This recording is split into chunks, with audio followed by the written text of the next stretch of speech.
Good evening. It's a joy to be back together this evening, to spend this time together, seeking to draw closer to the Lord. This morning we addressed the biblical concept of modesty and saw that it starts with our heart, with our attitude. Is our focus fleshly or spiritual, on things that are corruptible or incorruptible? Is our focus worldly or godly? Is it based on what the world around us sees and values, or what God sees and what is precious in His sight? And is our focus selfish or selfless? Are we seeking to draw attention towards self, or rather turning our attention towards the service of others and the glory of God? And so you can't simply draw plain and simple lines of modesty, because in some cases, the very same hairdo or article of clothing or piercing could be either modest or immodest, depending on the motive and the intent behind it. And in some cases, it could be modest or immodest based on what it communicates in a specific culture or environment. But that does not mean that there are not lines that have to be drawn. And one of the most basic lines that I think we can draw biblically is in what the Bible would define as nakedness. What parts of the body are appropriate or inappropriate for public view? And sometimes when we discuss modesty, this really is what we're talking about. While the Bible uses the word modesty maybe more to talk about drawing inappropriate attention towards our outward appearance, many times we're talking more about what it is we're revealing. How much skin are we revealing? But when the Bible talks about that, it normally uses the word nakedness. But even when it comes to biblical standards of nakedness, I think a word of caution is in order. Because if we aren't careful, we can handle the biblical definition of nakedness the way in which the scribes and Pharisees handled the scriptural definition of work as it applied to the Sabbath day. A line needed to be drawn, no question. A line needed to be drawn between what did constitute work and what didn't constitute work in their observance of the Sabbath. But the scribes and Pharisees, in trying to draw that line, were really more driven by a pursuit of self-righteousness rather than a pursuit of righteousness. More about setting a standard by which they could judge others and exalt themselves, not a standard they arrived at in their personal pursuit of God's will and glory in their lives. And so I want us to be careful as we seek to determine what is the lines that God would have us draw, that we first and foremost are coming at this from the perspective of our personal desire to be who God wants us to be. That we need to first look into this as a mirror, not a microscope. And as we pursue to dress ourselves in ways that are honoring to God, we can look at that mirror, and I think we can share that mirror with others and help them grow in their pursuit of God.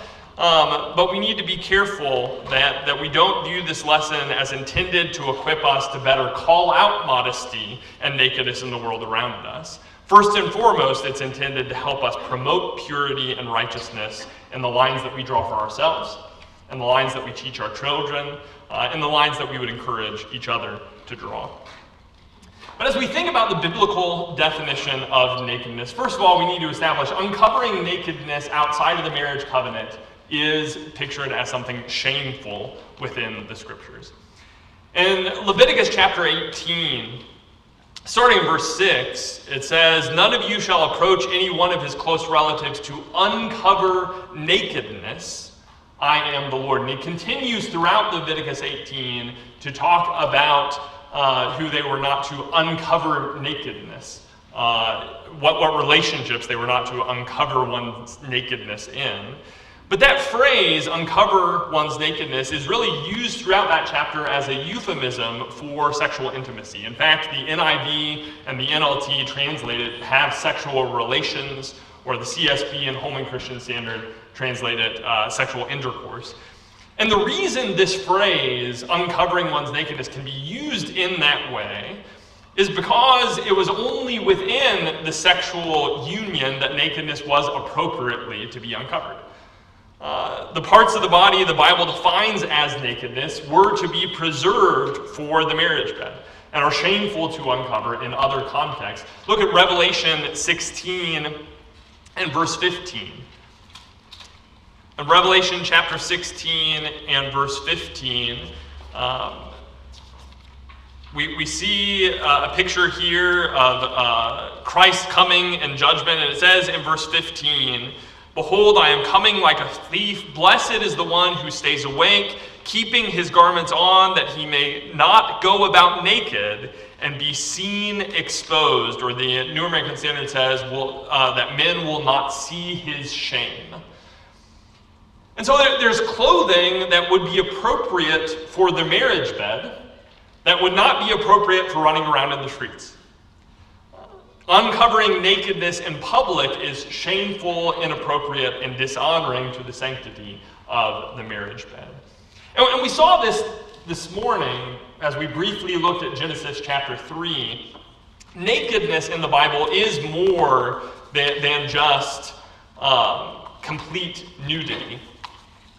In Genesis chapter 3, if you want to turn back there with me, Genesis chapter 3, remember in verse 7, after Adam and Eve had eaten of the fruit, it says, "Then the eyes of both of them were opened, and they knew that they were naked, and they sewed fig leaves together and made themselves loincloths." And so they recognize that they are exposed. And they try to fix this by sewing loin coverings, but it says in verse 9 and 10, "But the Lord God called to the man and said to him, 'Where are you?' And he said, 'I heard the sound of you in the garden. I was afraid because I was naked, and I hid myself.'" Now wait a second, I thought they already tried to fix that problem. They sewed these fig leaves together to make loin coverings. They're not naked anymore, are they? Well, no. Adam still recognizes he's naked, and God agrees with that assessment down in verse 21. It says, "And the Lord God made for Adam and for his wife garments of skin and clothed them." And so the word loin coverings here, sometimes it's applied to a belt or girdle, a waist cloth, some type of apron only covering the most intimate areas. But the word garment or tunic that is described as what God gave to them. The Bible Hub's topical lexicon says this about that word. It says, "Denotes a long shirt-like garment that served as the basic article of clothing for both men and women in ancient Israel. It was normally woven from wool or linen, extending to the knees or ankles with or without sleeves." Now, since there is some range of meaning in the use of this word, we can't draw a definitive line on what God intended to be covered or not be covered just from this Hebrew word. But we can at least get a general picture here. And it's a whole lot more than would be covered by your underwear. It's a whole lot more than would be covered by loin coverings. So biblically, nakedness is not just complete nudity, but partial nudity, an uncovering of body parts that God intended to be kept private and preserved for the beauty and intimacy of marriage.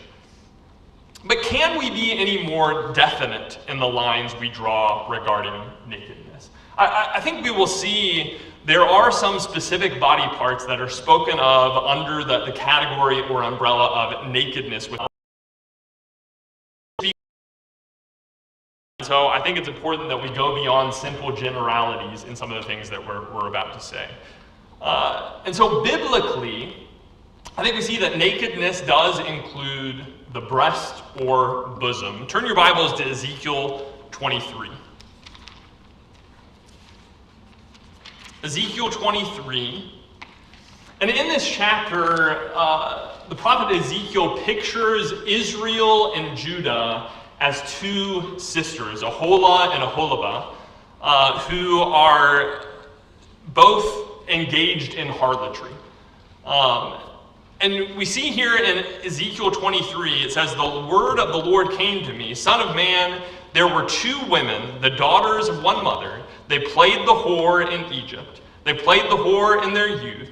There their breasts were pressed, and their virgin bosoms handled." And so here, as it describes them engaging in this activity as harlots or whores, it speaks of the breasts, not simply as organs for nursing children, but as sexual organs, part of what was involved in sexual intimacy. Later on in verse 18, it says, when she carried on her whoring so openly and flaunted her nakedness, I turned in disgust from her as I had turned in disgust from her sisters. And so the activity that was described earlier and is described several times throughout this chapter, involving the breast or bosom, is also described as flaunting her nakedness. And so I think we clearly see that the breasts were considered part of the nakedness, part of that which was involved in sexual intimacy. We can see this in maybe a slightly more wholesome picture in Proverbs chapter 5. If you turn over Proverbs chapter 5, we're going to look at verse 18 through 20. There's kind of a contrast here between that which is good and holy and wholesome and that which is immoral. We see in Proverbs 5, verse 18, he says, let your fountain be blessed and rejoice in the wife of your youth, a lovely deer, a graceful doe. Let her breast fill you at all times with delight. Be intoxicated always in her love. Why should you be intoxicated, my son, with a forbidden woman and embrace the bosom of an adulteress? And so as he contrasts the relationship with an adulteress with that of the wife of one's youth, this holy covenant relationship, you see very clearly that the breast and bosom are part of that. And so there are some in our culture today that may say, well, no, that's not sexual, that's just a natural part, for feeding children, and it shouldn't be viewed sexually. I think we all know that that's not legitimate, right? Biblically speaking, clearly the breasts are part of that which God reserved for the sexual relationship. And so let's be clear and straightforward here. You should not be revealing any part or portion of your breasts in public. Now, I might not be able to tell you exactly where the line is, but there is a point at which your neckline is no longer your neckline. And you are now revealing something else beyond that. So what the world sees as normal, what the world sees as attractive in that regard, God sees as a violation of the sanctity of the sexual union in marriage. We also see biblically that the Bible talks about the waist or the buttocks, the hips, as part of nakedness. Turn to Isaiah chapter 20. Isaiah chapter 20, starting in verse 2, it says, at that time the Lord spoke by Isaiah the son of Amoz, saying, go and loose the sackcloth from your waist or your loins, and take off your sandals from your feet. And he did so, walking naked and barefoot. Then the Lord said, as my servant Isaiah has walked naked and barefoot for 3 years as a sign and a portent against Egypt and Cush, so shall the king of Assyria lead away the Egyptian captives and the Cushite exiles, both the young and the old, naked and barefoot, with buttocks uncovered, the nakedness of Egypt. So here God commands Isaiah to walk around naked. Now, this does not mean that it is okay for you and I to walk around naked. Even here, it is pictured as something that is shameful that God is commanding Isaiah to do. And that shame is part of his message. It's part of the point. And so just because God told Abraham to go sacrifice his son doesn't mean you and I are supposed to do it. That doesn't mean that you and I are supposed to walk around naked either, like Isaiah. But the point here is that this was shameful. And part of the message is this is what's going to happen to you in captivity. Your shame is going to be exposed. But you see here that uncovering the waist, the ESV says, or the New American Standard says the hips. The older versions, King James and American Standard, say the loins, is part of that nakedness. This seems to be the same part that Adam and Eve were seeking to cover with their loin coverings, with the fig leaves. But in verse 4, it also includes the buttocks or the posterior in the area of nakedness that is uncovered to their shame. We see a similar picture in 2 Samuel chapter 10, when Hanan, the king of the Ammonites, cuts off the garments of David's men in the middle or at the hips in order to shame and disgrace them. So as we think of application here, skirts, shorts, or tightly fitting apparel that reveal the shape and appearance of your loins, of your hips, or your bottom, might be cute or attractive by worldly standards, but it is shameful and unholy by God's standard. It is part of that which is intended to be preserved and protected for the sexual union of marriage. But there's a third area, and that is the thighs, or the upper portion of the leg. Look at Isaiah 47. Isaiah 47, and it's a similar picture to what Isaiah was illustrating earlier. Here in Isaiah 47, as we talk about the judgment on Babylon, it says, "Come down and sit in the dust, O virgin daughter of Babylon. Sit on the ground without a throne, O daughter of the Chaldeans. For you shall no more be called tender and delicate. Take the millstones and grind flour. Put off your veil, strip off your robe," or some versions say skirts, "uncover your legs, pass through the rivers. Your nakedness shall be uncovered, and your disgrace shall be seen. I will take vengeance, and I will spare no one." So here, Babylon is pictured as a young virgin laying aside all fine clothing and ornamentation to do manual labor, and having to lift up her skirts to ford the stream in a way that would uncover her nakedness and bring disgrace. What exactly is included in the shame of that nakedness in verse 3? Well, it seems that some portion of the leg, the King James Version in New King James says thigh here, is included. The word translated leg in the ESV is sometimes translated shoulder when it is in reference to an animal sacrifice in the book of Leviticus. So you think about the upper portion of the leg where the joint is for that animal. The upper portion of the leg, or the thigh, and the muscles surrounding that joint. And we see this as well in Exodus 20 regarding the priests. It says in Exodus 20 and verse 26, "And you shall not go up by steps to my altar, that your nakedness be not exposed on it." And so God commanded that their altars were not to be raised up, lest as the priests were walking up, their nakedness be exposed. That the view from underneath the robes of the priests would certainly reveal some of their nakedness. And by the way, I think that shows us that we need to be careful that our nakedness is covered in all positions and from all angles as much as we're able to, that we're not uncovering it inadvertently as well. That's part of what God was instructing them here. But notice another part of God's solution for ensuring that the nakedness of the priest was covered. In Exodus 28, in verse 42, he says, "You shall make for them linen undergarments to cover their naked flesh. They shall reach from the hips to the thighs." Now, where exactly is that line at which it can be said their garment reached to their thighs? I don't know. But I think it is pretty clear that some portion of the upper leg was included in the naked flesh that needed to be covered.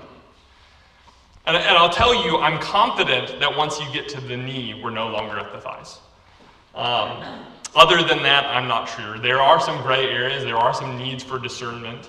And let me say this as well, and this is part of what we were trying to focus on in this morning's sermon. When we do have to try to apply certain principles, and there are some gray areas, some need for discernment, discerning good and evil, we can approach that in two different ways. We can say, okay, there's some gray area. I'm going to see how far I can push that line and what I can get away with. Or we can say, okay, there's some gray area. My highest priority is I want to be pleasing the Lord, and so I'm going to stay away from the gray area. And I think biblically, that's the heart that we need to have. And so yes, God is not precise in giving us an exact line where something can be said to reach to the thighs. But I think we need to have the kind of heart that is not trying to see what we can get away with, right? But is seeking to be clothed by the Lord, just like Adam and Eve were, to allow God to set those standards for us. But I want to make one more point before we close, and that is that nakedness and sexuality are not bad things made permissible by marriage. They are very good things protected by marriage.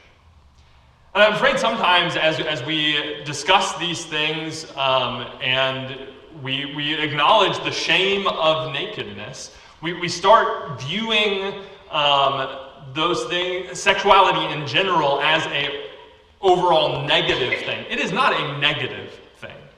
It is a beautiful thing that God created.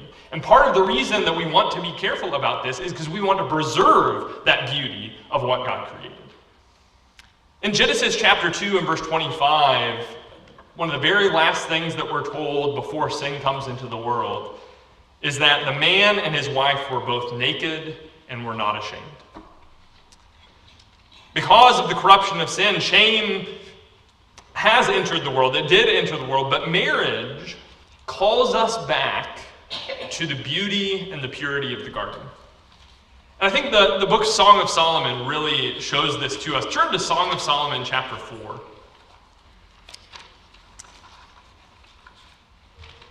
Song of Solomon chapter 4, and look with me starting in verse 12. This is a very poetic song, but the imagery that it uses is very often garden language. Look with me at this in Song of Solomon 4 and verse 12. As the man here speaks about his bride, he says in verse 12, "A garden locked is my sister, my bride, a spring locked, a fountain sealed. Your shoots are an orchard of pomegranates with all choicest fruits, henna with nard and saffron, calamus and cinnamon, with all trees of frankincense, myrrh and aloes, with all choice spices, a garden fountain, a well of living water, and flowing streams from Lebanon. Awake, O north wind, and come, O south wind, blow upon my garden, let its spices flow. Let my beloved come to his garden and eat its choicest fruits." Chapter 5 and verse 1. "I came to my garden, my sister, my bride.